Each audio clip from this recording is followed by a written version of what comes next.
Tamo aqui. É isso. Gente. Legal, pessoal? Agora, Prof. Tabita, Prof. Silvinho. Quer falar, né, Prof? Vocês já perceberam que o negócio aqui tá animado, né? Por quê? Porque a gente vai avançar aí no nosso conteúdo. É o último ano, pessoal, é terceiro ano. Então, se joga, mantém o foco e estuda pra caramba, que com certeza você vai chegar lá. Genética, no caso aqui da biologia, tem lá suas complicaçõezinhas? Tem. Mas é como a professora Tabita falou na última aula. Você tem que se jogar. Não vem com essa barreira. Ah, é difícil. Vem. Se você construir esse muro, você mesmo vai ter que destruir. Você tem que vir que nem a semente, né, de uma gimnosperma. Nu, né? Segundão na veia. Nu que eu digo assim, de dificuldade, de pensamento negativo. Você tem que ver o seguinte, o conteúdo de genética tem lá suas complicações, como eu falei, mas você entendendo tudo desde o início, vencendo etapa por etapa, eu tenho certeza que você vai conseguir chegar lá. Nós falamos aí na outra aula, né, na aula passada de... Extensões mendelianas, as heranças lá, né, genéticas, autossômicas, dominantes, recessivas, ligadas ao sexo, restrita ao sexo. Falamos sobre as interações gênicas, pleiotropia, epistasia. E agora, professora? Agora nós vamos dar aquela olhada, né, nos heredogramas, onde a gente vai apresentar para vocês algumas situações que você pode visualizar no heredograma que aparece aí numa avaliação. Tá bom? Então a gente vai devagarzinho, com muito jeitinho, com muito carinho, como sempre, né, professor? Nós fazemos aqui para vocês. Se liga lá na tela, então? Agora com mais profundidade no assunto, a gente vai falar sobre aquelas estruturas, né, professor? Que a gente chamou de heredograma nas outras aulas, aquele jogo de símbolos lá que representa o homem, a mulher, um casamento, o filho de um casal. Então a gente vai ver mais especificamente agora, né, como você identificar, como você analisar um heredograma. Olha, a gente tem que frisar uma coisa, né? Joga nós aqui, Lô. Eu já tô a fim de aparecer. Né? Eu já tô a fim de aparecer na tela aqui. Tem como tu jogar a gente junto com a situação? Vamos lá. Isso. Aqui. Olha só. A gente falamos das heranças, não foi? Tranquilo? Muitas vezes o enunciado pode ser grande, ele trazer todas as informações, como a gente viu na última atividade da aula anterior, né? Ou ele pode jogar o heredograma ou a árvore genealógica e fazer algumas pontuações só para te dar um... Vai que é tua agora, né? Então, você vai prestar atenção em todos os detalhes e aí a gente vai dar algumas dicas aqui em cima desses heredogramas que vão facilitar, não vai desenrolar tudo, tá? Alguns você vai ter que estabelecer alguns cruzamentos, mas vai facilitar um pouco para que você, olhando, consiga dizer, ah, não, essa aqui eu sei, eu tenho certeza que é uma herança X, é a herança Y, tá bom? Vamos lá então para o nosso pontuação do que a gente vai ver nessa aula, que é a aula 8.1. Nós vamos falar sobre a estrutura dessa árvore genealógica ou heredograma, vamos analisar esses heredogramas e vamos pontuar algumas características em cima dessas heranças. Ok? Vamos lá então? Habilidades para nós, prof? Entender os componentes hereditários, suas aplicações na engenharia genética e as questões éticas envolvidas. Compreender a herança genética ligada, restrita e influenciada pelo sexo, identificando as anomalias ligadas a cada herança.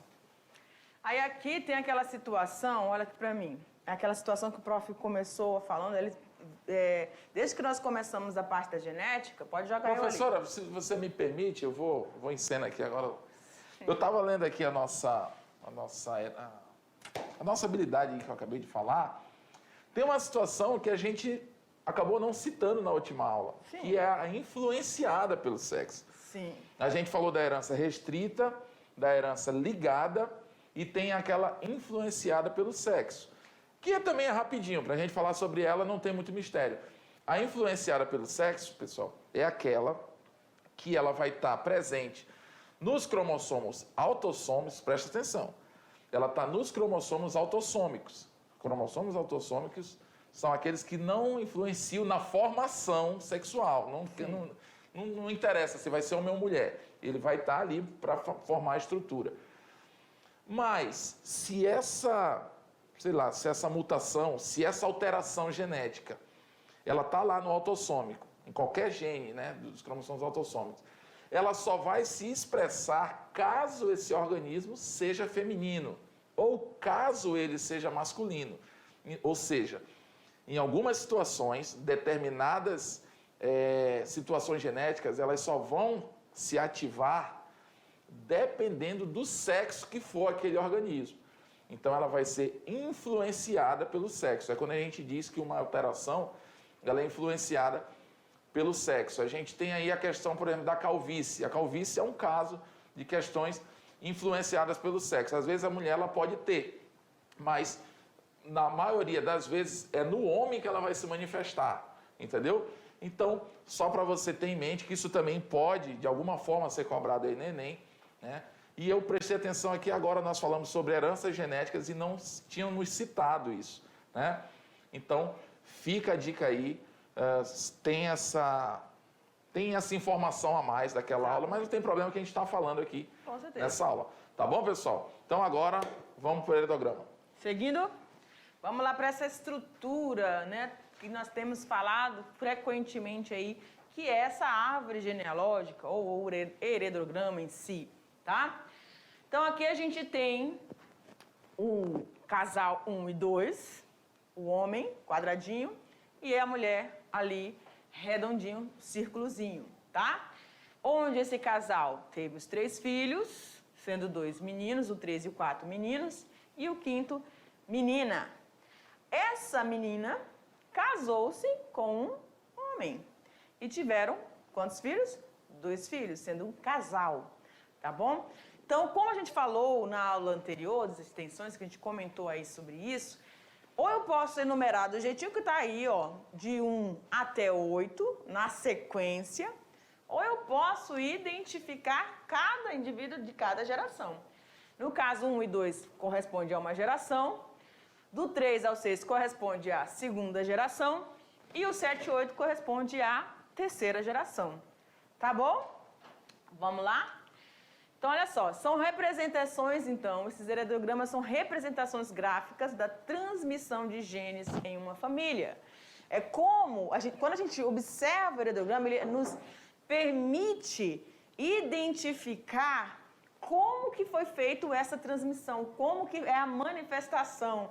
Lembrando que alguns genes podem ficar ali sem manifestação.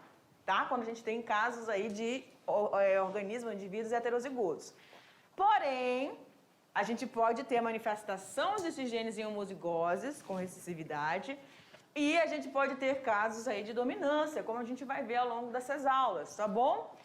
Através delas, podemos estudar diversas características transmitidas ao longo de várias gerações. Então, a gente consegue, a partir daí, verificar o que incidiu sobre cada um. Algumas doenças, algumas situações, a gente realmente só consegue montar a estrutura do heredograma todinho daquela família. A gente está falando agora de família. Eu não estou falando de indivíduo lá do vizinho, não. Tá? Eu estou falando dentro da sua família. Olha, querendo comprometer os vizinhos. Menino, presta atenção. Então, eu estou falando da sua família, sem interferência de fatores externos, tá bom, galera? E aí, olha só, você vai observar todas essas situações para a gente ter essa representação, então, tá? Que é feita através dessas figuras. E aí, a gente vai verificar as possíveis legendas que a gente pode encontrar nesses heredogramas. Vamos lá? Então, olha só. Lá no primeiro, a gente já está bem familiarizado com eles, né, prof? O indivíduo do sexo masculino, quadradinho, exatamente, e o indivíduo do sexo feminino. Joga na tela aí, Lô, para a gente aparecer e apontando aqui. Vai um pouquinho para lá, professora. Aliás, não, isso, vem para cá. Isso, aqui a gente começa daqui, né? Então, vamos lá. Meu Deus, eu tô... Com licença aqui, professor. Né? Eu acho legal para a gente... Pronto. Vamos lá, aqui agora. Isso. Isso. Mais pra cá, prof, você fica aí. Isso. Então, vai falando, eu vou apontando Então, aqui. ótimo, prof. Então, aí você tem o indivíduo quadradinho, que é o indivíduo masculino. O indivíduo feminino, que é o circular aí, né? Que o prof está apontando. Lembro de situações que quando a questão ela não pede para você falar do sexo, então não interessa o sexo desse indivíduo. Aí você vai ter esse formato aí como se fosse um losangozinho, tá? Em que o sexo desse indivíduo é indefinido. Indefinido por quê, prof? Não, porque não interessa ali na situação, na questão, não está pedindo nada em relação à estrutura da sexualidade dele, tá bom? Aqui embaixo nós vamos ter aqui, ó, o parzinho, né? O homem e a mulher. E você está vendo esses números dentro deles? Isso quer dizer que eles estão identificados a sua posição. 4 e 2 é a posição desses indivíduos no heredograma. Como a gente tem lá no anterior. Olha lá, ó. O indivíduo aqui, ó, 3 e 4, né? Eu sou a benção para apontar esses negócios. O indivíduo 3 e 4 e são homens, certo? Então, a questão ela vai te mostrar, se ela não está te dizendo a primeira, segunda e terceira geração, ela vai numerar tudo na sequência, aí ela vai te dizer, ó, o indivíduo 3, não, eu quero falar do indivíduo 6. Tudo bem, está na sequência, não tem como se complicar. Mas se você tiver a pontuação do número de algarismos romanos, ele vai estar identificando quais são essas gerações. E aí ele pode numerar de 1 até 4, 6 ou 8 em relação a cada geração. Tá bom? Tem que ficar atento nisso. Vamos seguindo? Olha lá. Aí a gente tem aquelas heranças onde os indivíduos nascem afetados, tá? Professor, os indivíduos afetados, eles são doentes? Não, eles são marcados geneticamente, podemos dizer assim, né, professor? Exatamente. Eles têm uma estrutura genética, um genótipo que os identifica diferenciando dos demais. E aí, para a gente representar isso, a gente pinta toda essa estrutura. Ou, se for o homem, o quadradinho todo de preto, ou a mulher, tudinho de Exatamente. preto. Desculpa, professora, mas é tipo assim, vai depender do que a questão está falando. Se ela disser que os afetados, sei lá, tem um cabelo loiro, quer dizer que aquilo ali vai querer dizer essa característica naquele problema. Ela não significa exclusivamente uma doença, afetada pela característica que está em jogo, entendeu? É isso que a gente está apontando para vocês. Não quer dizer que ele seja doente. Quer dizer que a característica que está sendo frisada está ali presente nele, tá? Aí nós podemos encontrar indivíduos heterozigotos. Vou afastar mais um pouquinho aqui, senão o professor... Os indivíduos heterozigotos, tá? E aí, para um caráter autossômico. Então, eles vão ser metade tingidos aí, preto e branco, tá? Tanto nos homens quanto nas mulheres. É como se eles fossem azão, azinho, né? Um gene de um jeito e um gene de outro. Isso. Eles são preto e branco. Muito raramente você vai encontrar, tá? Essas estruturas aí no heredograma de uma prova. Pode acontecer, por isso que a gente está mostrando para vocês. Mas é muito raro você visualizar isso, porque ele vai dando algumas dicas para você identificar quem é heterozigoto ou não, tá? Aí nós temos o outro aqui, o indivíduo com o quadradinho, um homem, né? Dentro de um colchete.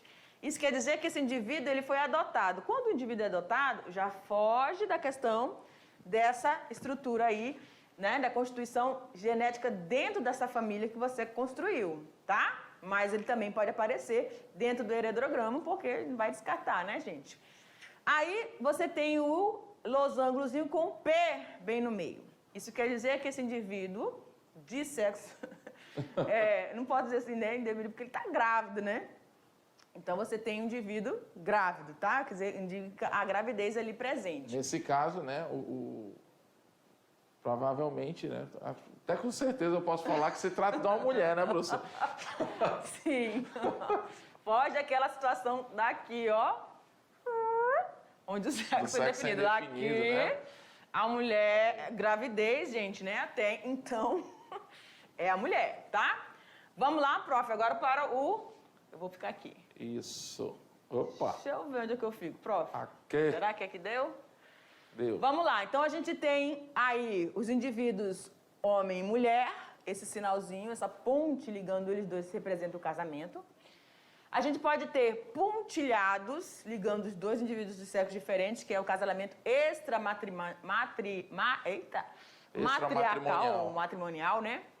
Aí nós vamos ter um rompimento dessa ligação. Gente, deixa eu ficar... Pronto, prof. Isso. Ok. Agora ficou melhor. Tá bom, né? Que nós dois... Tá... Vamos lá. Top, hein?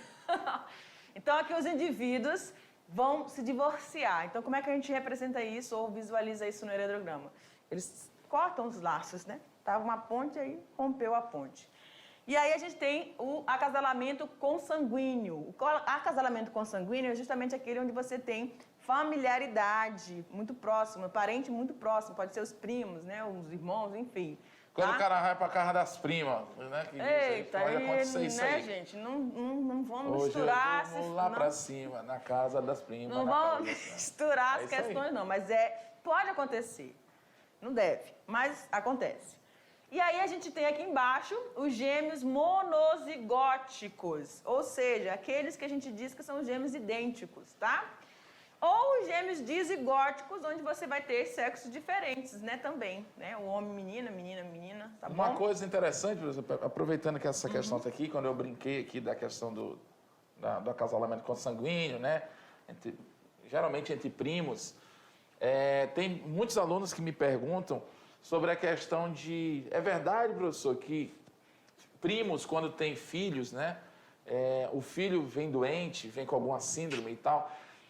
Não, isso é uma meia-verdade, pessoal, não é... É uma questão de probabilidade, porque toda linha, ela tem sua porcentagem de poder acontecer os acidentes genéticos, síndromes, mutações, tem algumas que são teratogênicas, né, que causam malformações grotescas, enfim, outras são mais discretas. Então, se eu sou primo da professora Tabita, né? Com todo respeito, professora. Se eu sou primo da professora Tabita e, de repente, nós temos algum tipo de relacionamento e temos filhos, eu sou da mesma família que ela, então vai juntar os 25% das chances que eu tenho de ser filho, né, de ter um filho com alguma mutação, e mais a porcentagem dela. Então, vai aumentar as chances, Exatamente. porque a gente está fazendo parte da mesma linha genética. Então, está somando a possibilidade dela com a minha possibilidade de ter um filho com alguma malformação, né? Dentro de alguma coisa que exista na nossa linha genética. Então, isso é uma possibilidade aumentada, mas não quer dizer que, porque eu casei com a minha prima... Sempre vai ter alguma anomalia, né? Isso não quer dizer que é um fato, mas não. mais comum acontecer Exatamente. nos casamentos consanguíneos. Teoricamente, é mais propício de acontecer. Isso. Tá bom, pessoal? A possibilidade, a gente estudou ali a questão das probabilidades. A probabilidade de não... mas aumenta as chances quando vocês têm o sangue próximos, né? E a outra coisa que é interessante, aproveitando essa imagem aqui, agora, pessoal, que vocês conhecem a simbologia, né, de um heredograma, é como se fosse um cálculo matemático. A matemática, ela não te diz, fulano foi na venda, comprou 5 bombons, aí você anota os 5. Ele deu 1 para o fulano, deu 2 para o ciclano, quantos bombons ficaram? A mesma coisa, quando você conhece a estrutura de heredograma, você pode montar o programa, o problema, com os dados, que é o heredograma. Por exemplo, um casal que tem daltonismo, aí você já coloca um casal afetadinho. Qual é a afetação desse problema? É o daltonismo. Então, todo mundo que for afetado nesse heredograma vai ser riscadinho de preto e corresponde ao quê? Ao daltonismo. O problema, ele vai te dar a característica. Ele não vai te deixar ao léu, solto, para você pensar o que você quiser. Esse casal teve 4 filhos, 2 mulheres, e sempre na ordem do que o programa está dizendo. 2 mulheres e um homem. E mais 2 mulheres, 3 mulheres e um homem. 2 mulheres primeiro, um homem terceiro, enfim. Ele vai te dando toda a coordenada e você vai montando esse heredograma. Aí no final a questão, de acordo com os seus conhecimentos, essa doença trata-se de uma característica recessiva, ou seja, ele te deu um texto, mas você montou o problema para você visualizar o problema, entendeu? E quando você visualiza no heredograma, Aí tem todas aquelas questões que a gente, durante as aulas, a gente consegue identificar olhando para um heredograma. Então fica muito mais fácil de você resolver um problema. É como se você tivesse colocado os números na fórmula em matemática e agora você vai desenvolver o cálculo. A mesma coisa aí na biologia, no caso do heredograma, na genética.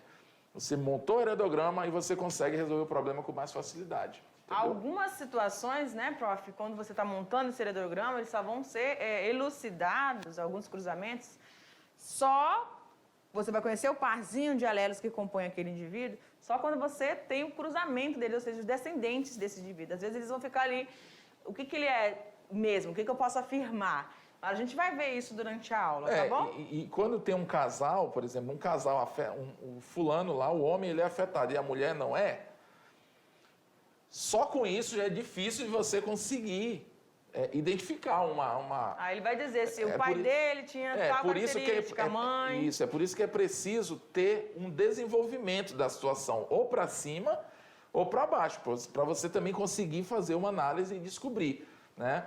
Por isso que o heredograma ele é muito importante, que ele faz uma espécie de mapeamento do que é aquela situação e você, com o seu conhecimento, pelas características desse heredograma, eu acho que o problema é recessivo, é dominante, é Vamos autossômico, seguindo? enfim. Vamos lá, então? Vamos lá. Olha lá no material. Então, nós vamos à parte da análise agora, tá? Então, você tem aqui os heredogramas, cada linha representa, então, uma geração. No modelo abaixo, a 3...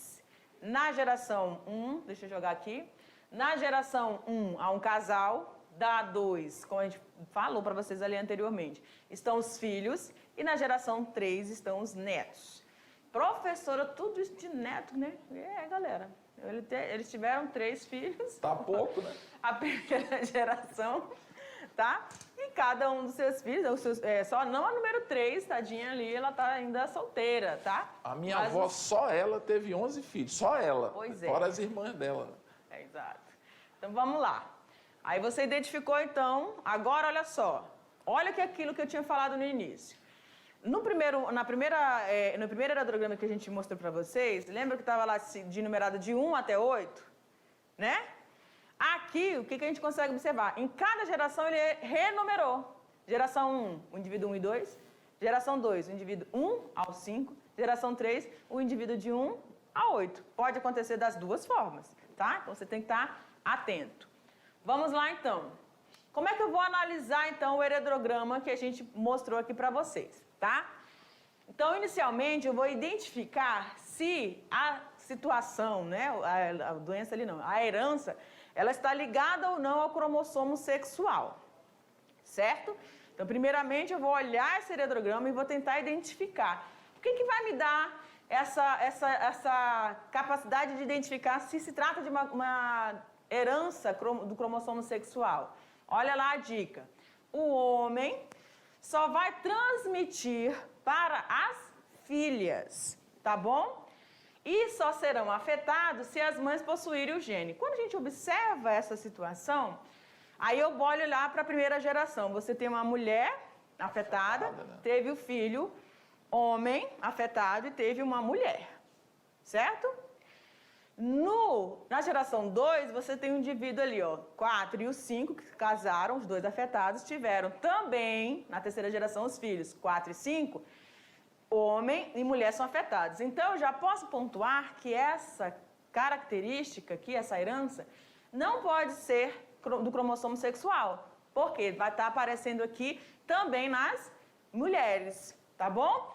E aí a gente segue, então, para tentar compreender. Se não é do cromossomo sexual, vai ser uma característica não relacionada, vamos dizer assim, ao sexo, que seriam as autossômicas, tá? Cadê? Outro ponto que a gente vai analisar. Parou. Vamos lá? Outro ponto que a gente vai identificar, então, que é se a característica ela vai ser dominante ou recessiva, tá? Então, como é que eu vou conseguir definir isso? Para identificar uma característica recessiva, o prof deu uma dica importantíssima lá na outra aula. Como é que ele propôs para vocês identificarem? Eu vou olhar os parezinhos de indivíduos que têm características iguais, tá? Então, olha só para mim. Os dois indivíduos na geração 1 e 2, eles têm a mesma característica? Não. Aí, na geração 2, o indivíduo 1 e 2 tem a mesma característica? Não. Vou nessa mesma geração, vou agora lá para o 4 e o 5, porque é o 3 a mulherzinha não casou, tá? Aí você lá tem o 4 e o 5. Eles têm a mesma característica? Tem, prof. Todos estão ali afetadinhos, né? Vamos dizer assim. E aí, o que eu consigo definir? Que o 6, ele representa uma característica recessiva. Tá bom? Então, o prof coloca lá para nós no 6, o indivíduo 6, Azinho, Azinho. A gente vai usar essa nomenclatura aí do Azinho, Azinho, que é o mais comum. Vou colocar Tá assim bom? para querer Pronto. dizer que é relacionado Então, esses dois indivíduos aqui, o 4 e o 5, olha aqui. Eu tenho certeza que ambos vão ter o quê? Também um alelo Azinho. Como eles têm características iguais, eles são obrigatoriamente heterozigotos. Então, coloca lá pra gente, prof, o 4 e o 5, Azão, Azinho. O 4 e o 5 lá da segunda geração, prof. Ah, tá. Aí, Azão, Azinho, Azão, Azinho. Esses azinhos, então, qual é maior que um azão? É. Vamos lá, galera. Agora, olha só. Presta atenção aqui. Eu já descobri que, presta atenção, que a característica, os outros indivíduos ali, branquinho, são todos recessivos. Olha lá no quadro. São todos recessivos. Aí eu vou colocar para todos eles, tá? Que eu já identifiquei o que eles são. Pode colocar aí, prof. Os outros branquinhos, tudo homozigotos, né? Azinho, azinho. Azinho, azinho.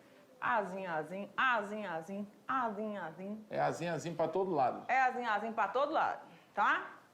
Quanto o prof tá colocando os azinhos, que ele não vai ver? Vai se cansar desses azinhos? Uma situação que a gente vai observar também, olha só. Os indivíduos 4 e 5, prof, o que eles são? E aí eu vou fazendo as observações.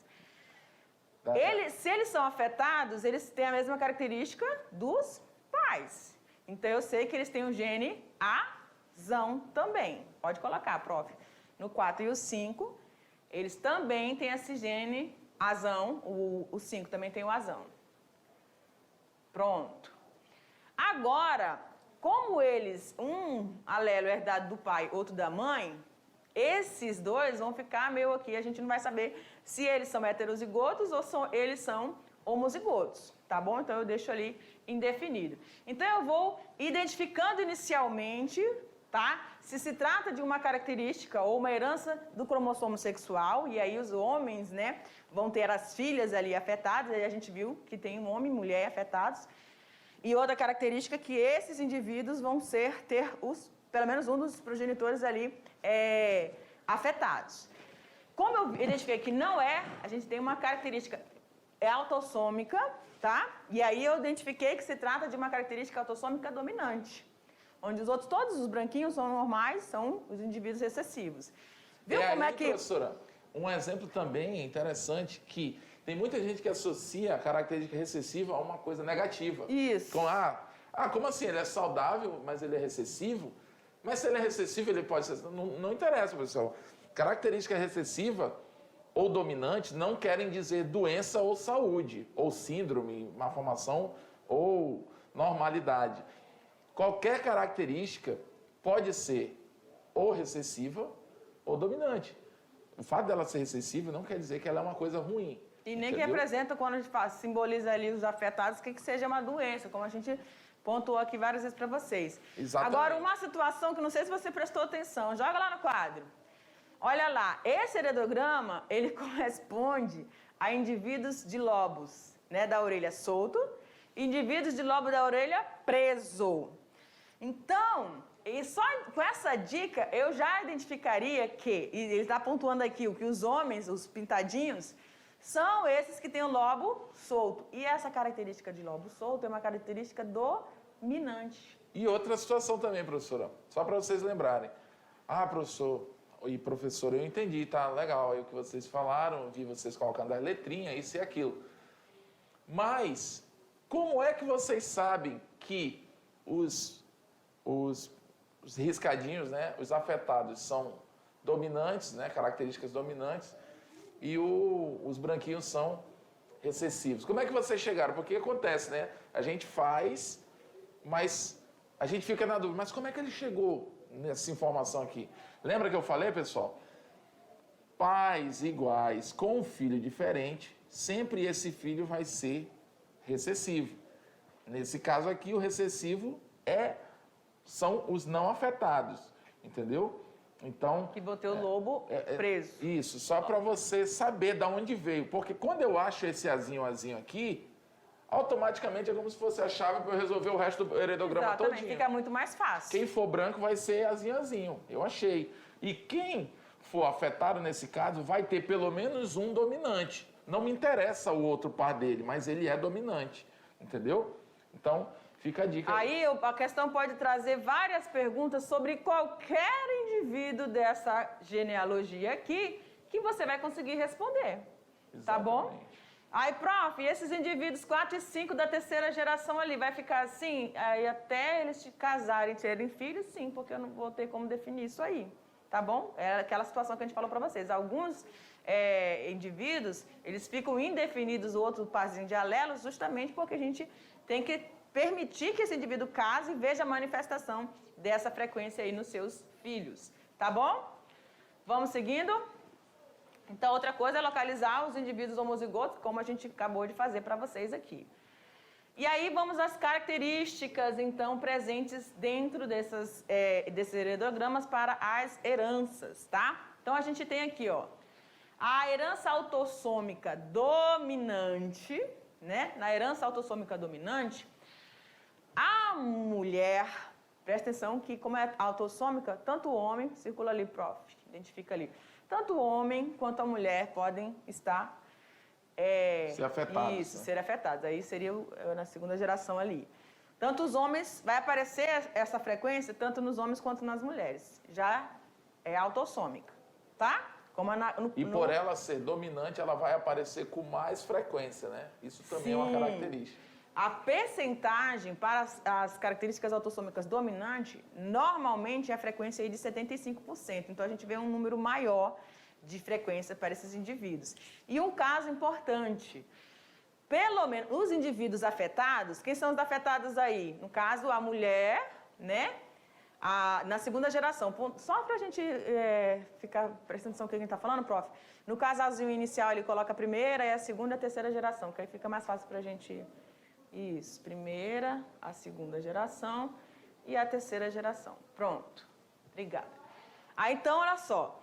Esses indivíduos da segunda geração, que são os filhos da primeira geração, tem 2 homens e 2 mulheres, ok? Os 2 são afetados, então representa a característica autossômica, tá? Na característica autossômica dominante, pelo menos um desses indivíduos vai estar afetado. Olha lá o homem, o pai, é afetado, tá bom? E a mãe, ela é portadora desse genezinho que vai causar essa... Qual é, professora? Eu não sei qual é a herança aí que foi herdada, mas no heredograma eu consigo pontuar isso, que se trata de uma herança autossômica e ela é dominante. Perfeito? Vamos agora para a autossômica recessiva. Olha lá. Ela de cara, ela vai aparecer com uma frequência menor, normalmente de 25% distribuído aí. E pode acontecer, e isso acontece com maior frequência na recessiva, de pular uma geração. No exemplo aqui do quadro, ela não está saltando a geração, mas a frequência de 25% está acontecendo, tá? Então, aqui vai aquilo que o professor lembrou anteriormente. Olha lá. Coloca pra gente de novo, primeira, segunda e terceira geração. Pronto. Olha lá os indivíduos da primeira geração, o casalzinho, eles são, vamos dizer, normais, tá? Tiveram os 4 filhos, 2 meninos e 2 meninas, os casaizinhos. E aí, uma afetada. Isso quer dizer o quê, prof? Se esse indivíduo afetado é filho de filhos normais, esses esse indivíduo afetado, obrigatoriamente, ele vai ser o quê? Recessivo. Azinho, azinho. Ou Pzinho, Pzinho, Nzinho, Nzinho, que seja. Letrinha, letrinha, né? Letrinha, letrinha, tá? E os indivíduos acima vão ser sempre heterozigotos, galera, tá? Exatamente. Então, tem duas dicas aqui. Para ser autossômico, aparece tanto em homem quanto em mulher. Para ser dominante, a frequência de 75%, na recessiva, 25%. E a outra dica é a questão de, no caso da recessividade, você tem um indivíduo que vai ter pais normais, tá? Pais heterozigotos que vão gerar uma característica homozigota recessiva, porque vai dar um gene Azinho do pai, um gene Azinho da mãe, certinho? E na dominância, você vai ter pelo menos um deles afetados e a mãe, ela é portadora desse gene que vai estar ali circulando, não manifestando. Perfeito? Vamos seguindo? Olha lá na tela. Agora, a herança sexual ligada ao sexo. Então, aqui a gente tem a dominância, tá? E a gente vai ter a recessividade. Então, quando ela é ligada ao sexo, o homem, ele vai ter essas características dele manifestas na mulher. E é justamente o que a gente está visualizando aqui. Então, os indivíduos masculinos, filhos desse casal, não foram afetados, como o pai. Está mais afetado as meninas, as duas filhas, tá bom? É uma característica que você pode também identificar nessa ligada ao cromossomo X, dominância. E a recessividade. Você vai ter uma frequência menor. Esses indivíduos, os pais, o que a gente vai estar pontuando também, né, como a gente viu lá na outra característica. Sempre esses indivíduos vão ter os pais com a característica em heterozigose, tá? E isso vai marcar, e a gente olhando assim, a gente vai se familiarizando, galera. De cara você não vai matar todas as questões no peito, não, tá? Mas você vai gradativamente, né, professor? É verdade. Você vai começando a se familiarizar. Você vai por eliminação. Umas eu tenho certeza, outras eu estou em dúvida. Aí é quando eu tenho uma dúvida, eu vou montar, né, os genótipos de cada um deles para poder facilitar. E a primeira dica que a gente te deu é preciosa quando você identificar o casal com a mesma característica, o filho afetado, esse filho é afetado, então ele está com a recessividade, e aí você vai botando recessividade para todos os outros. E os pais vão ser héteros, tá bom? Vamos seguindo. Agora nós temos a restrita ao sexo. Essa não tem como você errar, galera. Matou, essa você vai matar no peito mesmo. Você olhou ali, na primeira geração, você tem um casal, o homem afetado e a mulher normal, tiveram os 4 filhos, só apareceu na segunda geração os homens afetados. Aí na terceira geração, na segunda geração, o homem afetado casou com uma mulher normal, na terceira geração nasceu novamente um menino afetado. Obviamente que isso se trata de uma herança ligada ao cromossomo Y. Não tem como errar essa daí, tá, galera? E a gente chama essa genealogia ou heredograma, essa herança, de holândrica, tá? Pode ter algum pezinho lá na Holanda, não sei, né, professor? Eu viajei aqui, não sei se corresponde, mas enfim, tá? Então, galera, olha aqui, vem pra cá, prof. Nós, então, joga pra cá, é isso aí. Nós, então, finalizamos essa aula, né, falando um pouquinho sobre essa questão dos heredogramas. E eu acho que ficou um pouco mais claro para eles, né, quando você for fazer alguma atividade aí, identificar. Professora, tem algumas que eu ainda tenho alguma dúvida. Vai por eliminação, vai matando assim. Exatamente. Você viu como é importante o uso do heredograma, o conhecimento do heredograma para você desvendar, às vezes, uma questão monstruosa. Você montou ela ali, você mata a pau, né? Então, domine o heredograma e você vai ter muita facilidade na genética. É isso aí, galera. A gente deu dicas preciosas. E agora a gente fica com a nossa revisão. Tchau!